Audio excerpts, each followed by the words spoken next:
Yes. No, let me just say it in English. Yeah. Because I want people to hear us as well. Local language is good. Yeah. That's why I want people to hear you as well. I see. Mm-hmm. Okay, Baya, thank you. Mm-hmm. I'm glad Dokale for the decision to host this auspicious occasion Mm-hmm. on the first anniversary Mm-hmm. of Sir Dawda's death. Mm-hmm. You know, without doubt, Mm-hmm. I personally have been greatly affected. Mm-hmm. Damn, very better nama, native nama. Kenn mënu koo fàtte. Dawda fi mu toll woon Gambia. Fi mu toll woon Africa. Fi mu toll woon the whole world. Dayam dafa wees nit ñi di ko àdduna bi tegoon. Gambien ci xamuñ ko woon. Yëf yu rafet yëpp def ci àdduna bi. ñu bari xamuñ ko woon. Dëgg la. Waaye man the last time bi ma appeared ci sa show bi. Since then the number of calls you receive from young people, young men, young women, middle-aged people, who nekk ay laaj why is it that nit ñi xamul li nga wax yëpp affaire yi daaw tax nañu bare réccu nañ ni leen jawara rek suñu xamoon ni suñ doon ci leen gën a sàmm seen diggante ñoom waaye nag ma ne façon yi fuukule woon moom dafa emale woon boppam ak ñëpp man loolu tax man naw ko jawara balaa moo kontaan sax mu ko digaale ñi nga xam ne nekku jàkkow moom that was his skill ñu bari xamu yoone most of his friends mooy ñi nga xam ne duñ kaadar amee wuñ liggéey mais bari wuñ xaalis nit yi neen lañ woon te balaa ngaa jot xoli jawara dëgg nga jéem a dal ci kaw nit koo xam ne amen yaa ko tane loolu la gënoon a bañ ci àddunaam jawara li olof wax rek nit yi neen la nit yi neen la woon nit yi jàmm la woon nit yi tànga la woon nit yi orma la woon nit ku xam dëgg la woon ñun Gambien ñoo desee xam jawara waaye ñun di ko xam ba ma xamee jawara ba tey dama toog di jooy dëgg la ñu jawara ñi ko waroon yëpp kenn na ko ñoom def na loo xam ne ci yow mun nga koo remplacer dëgg jawara su ko xamee ak nga seet ministre si ko waroon man tey any number of ministers waroon jawara mun naa tànn few of them ñu nekk president of the Gambia and they will excel, they will do well because lim xamoon yëpp impact ko du dem jéem na leen a dugal ci boppam xam nañ li baax ak lu bon li war ak li war yëpp moom dame bokka na ko ñi ko waroon moo tax dëgg am na ñoo xam ne dañ leen tànnee ñu nekk ministres xëj na demuñ woon daayoo waaye tey mun naa wax am nañ ñoo xam ne nekkoon nañ ci ron jawara nekk ministre óolu naa leen ñu saytu rek yóbbu ko fi ko jawara bëggoon a yóbbu loolu yëpp nag because of jëfam la because of ni meloon na nit ñi ak daan ba botal leen xam yëpp wax na leen ko jawara dëgg man xam naa ñu bari woon naa àdduna bi dem naa 120 countries waaye ku mel ni moom dafa jafe ku mel ni moom dafa jafe nit ku baaxee ni moom ni mu buggee famille loolu la buggee yeneen famille si in fact yeneen dama daan foog ne sax doom yi jàmbur yi ñoo gënal doom yi because bu ko doon at any given time nit ñi ne mu ngi farfarloo or it teg doom yi foo xam ne yeneen doomi jàmbur yi mënuñ fa egga yaa war a amul man dëgg ay kilifa yu bari laa daan waxal Banjul ñi ko xamoon ba mu nekkee ndaw te bi mu nekkee président ñu ne Jawara yàlla moo ko yàlla moo ko aaroon te li newoon ci moom dafa ñu nga gis ko ci nit koo xam ne dafa oyof nit koo xam ne xeebul kenn nit koo xam ne lu mu am séddoo ko nit ñi nit koo xam ne amul xaajale diggante nit ñi la emale képp nga nekk millionnaire nga nekk just an ordinary farmer il faut que la mu daan kontaan rek tooga pharmacy tooga fishermen yi tooga just simple ordinary people man Jawara foog nga ne nañ yees Tabaski dafa jot o weeri koor dafa jot mooy doxee State House dem ci marché bi o mu dem Wellington Street dem jënd li mu bi julli doom te loolu dafa jafeñ Jawara musuma koo gis mu ne suma doom yi nañ leen escort ci moto toujours man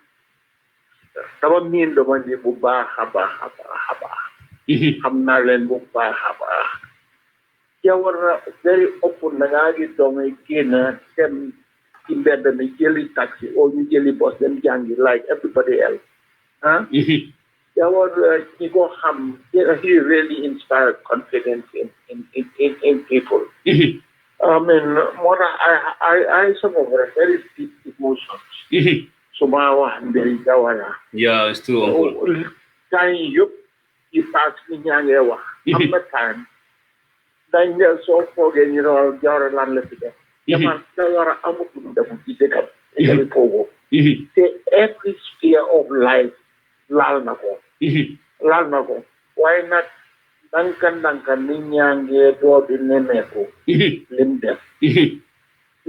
def te loolu ëllëga sibir yëpp dina feeñ leen rek benn fault la amoon with Jawara's government because ñi saytu woon affaire information duñ daan impact his accomplishments in life.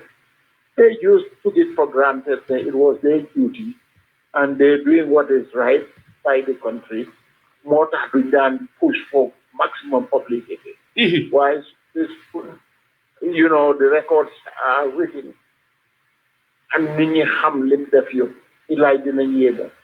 Man ci suma borom mi daan anda mom xam ko. Di waxtana mom xam ñi ko wëroon. Xam naa ne Jawara his accomplishments in life as a leader very rare in Africa. Ni ko xam ne nit ñi nee na li fi jàmmala dafa jël président di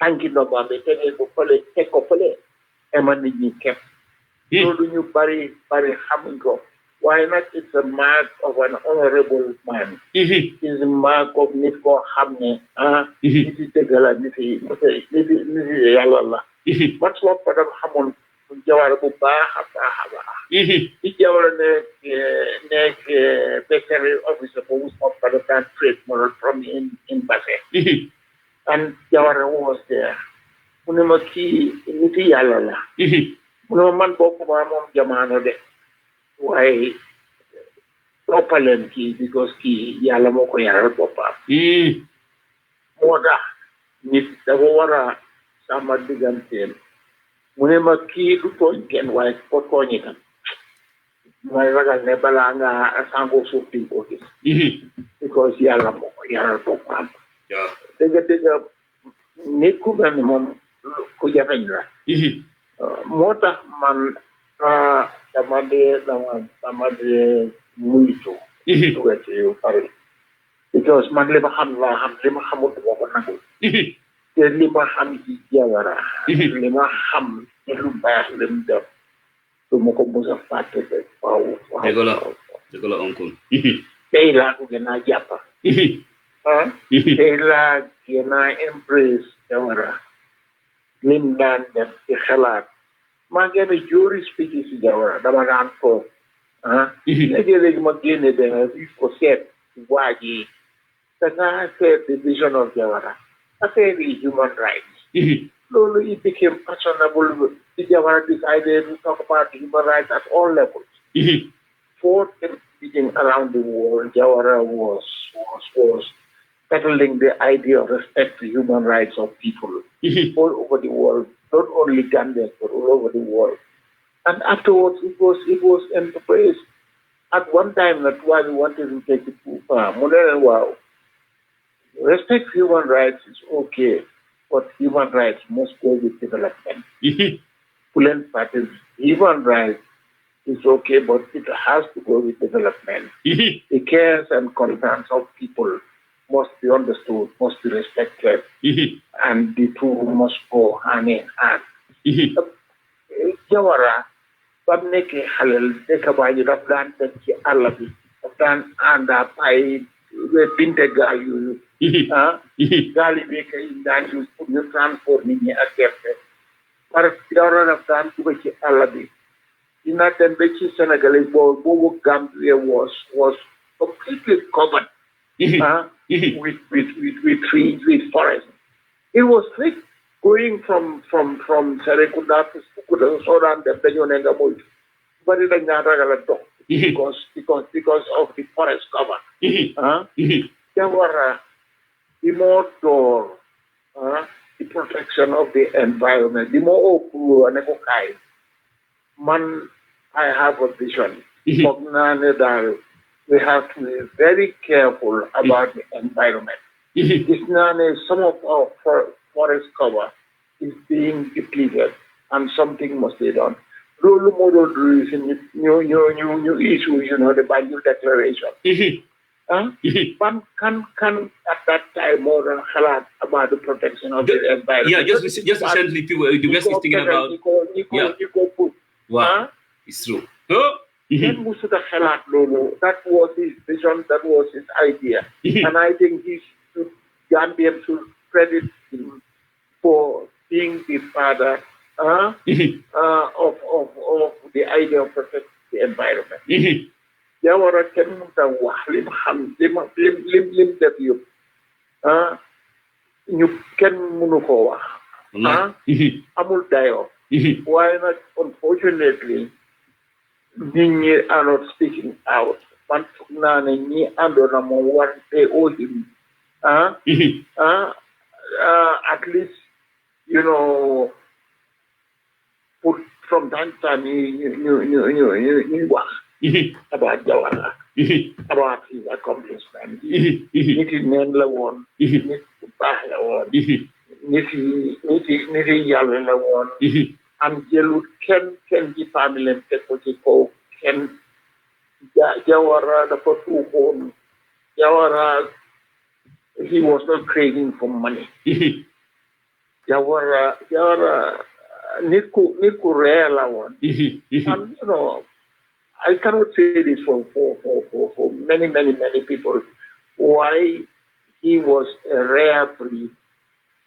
Du ca génne man rek malo ñi ko wuroon ñi ko xamoon muy dex ga muy Banjul fi mu yaroo soo toogee ak taay yi ko xamoon ñi laa wax affaire am man maa ngi am benn oncle ñi ko Modou Diouf mu moo daan fil gaal he was a master carpenter boobu Jawara ki dëkk ci Yoma Jallow I mean Cotton Street and gannaaw gi Wellington Street xaritam la woon in fact ci bu mi Jawara bi mu ngay wax ne bi moo jël school certificate daf daan toog ci lalam oo mu toog ci suuf ci study def all of them mu ne Modou Diouf mu wàcce benn bés boy size ko fekk filal na ko benn table ak chair ne ko lii nga yóbbu ko sa néeg di study mu ne mus ta gis lu rafetee noonu and many years after bu publish a book bi you know daf ma he used to call me ma dikkee Dakar all the time ma ne ko by the way Mr. President gis naa sa book bi in fact jël naa ci several copies may naa ko some friend mu ne ma you saw my book ma ne ko waaw Kereba ma ne ko maa ngi yaa ngi mention Obi Diouf in your book mu ne ma yes Obi Diouf he was my good friend although ci yow ma jàlla la nekkoon waaye kooku du ma rafle du ma ñàkk xaalis du ma nekk maa ngi am pocket money because he was a good friend of mine all my free time I spent with him ma ne ko kooku nag suma nijaay la de mu ne ma sa nijaay what do you mean ma ne ko Modou Diouf boobu yaayam ak yaay suma yaay ñoo bokk ndey baay mu ne ma how long have you known this ma ne ko man all the time su ñëwaan State House ak maa romba external affairs moom moo parlay ci ngeen waxtaan all the time mu ne ma but you should have told me ma ne ko jaru ko woon man xamoon naa ko su ma la waxoon taay boobu ne suma nijaay la dafa niru leneen am bëgguma woon loolu xapoon waaye dëgg jawara am ren rek wallaay yaa uncle am li ñu mën a def rek mooy ñaanal ko te buñ fàtte jëfam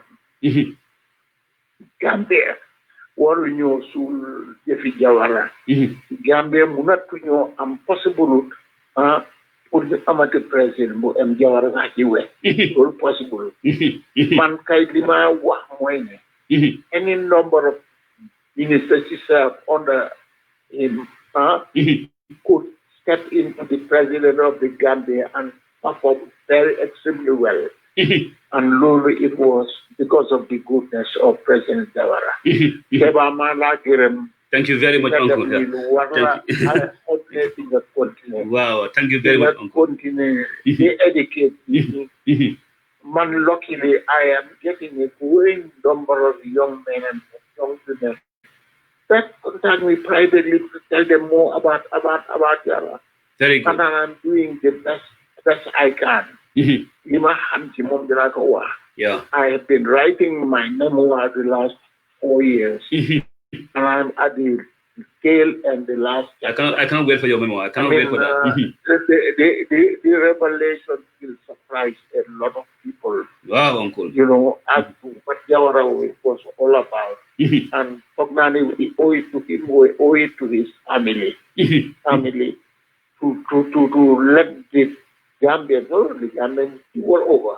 But sometimes the people in other parts of the world knew more about Jawara than most. Yeah, it's shocking sometimes. And, well, we should all Gambians should take pride in the fact that he was held in such high esteem. And continue the good work. Let us continue to set the record straight. For sure, Uncle. As always. Thank you very much. And I must take this opportunity as well to thank his wife, Lady Chilal Jawara, for her devotion and loyalty to Sir Dawda. Lady Chilal, so happened that when she was at Winley School, my wife was a teacher. And shortly after getting married with Sir Dawda, he had to be in London when I was as first secretary. Then Sir Dawda decided not to send the to the High Commissioner, but to me and Ramo. Because she knew the relationship, just few ways. And the first year of their marriage, they spent 2 months with us in our apartment. I must share one thing. The only thing I can cook in life at that time, fried eggs and kippers. And I used to prepare it for Lady Children, and she loved it. Wow. Long after, she would always remind me of of the best I have. Lady Kiril has been good, loyal, dedicated wife. And Gambians should continue to embrace her, to thank her for the service she rendered to Gambians as well as to Sir Dawda throughout their marriage, up to the very end of life of this great man. We should continue to celebrate Jawara. Sure. That's And very good. everything he did for the Gambia. And Keba continue to do for it. And thank you very much. Thank you very much. Yeah, thank you very much, Uncle. I highly appreciate it. I always want to thank you. Anytime I call you to do some with questions, you always help me to answer my questions. You know, I highly appreciate that. Thank you very much, Uncle. Highly appreciate it. With pleasure. Thank Okay, you. bye. Thank you. Bye. Thank you. All right. As you all know, so we are here. We are still talking about. So we are still talking about this. So I'm not going to be tired. You know, as I said, I'm not going to be tired. I'm going to be here until I'm able to exhaust everything I have about Sir Dawda.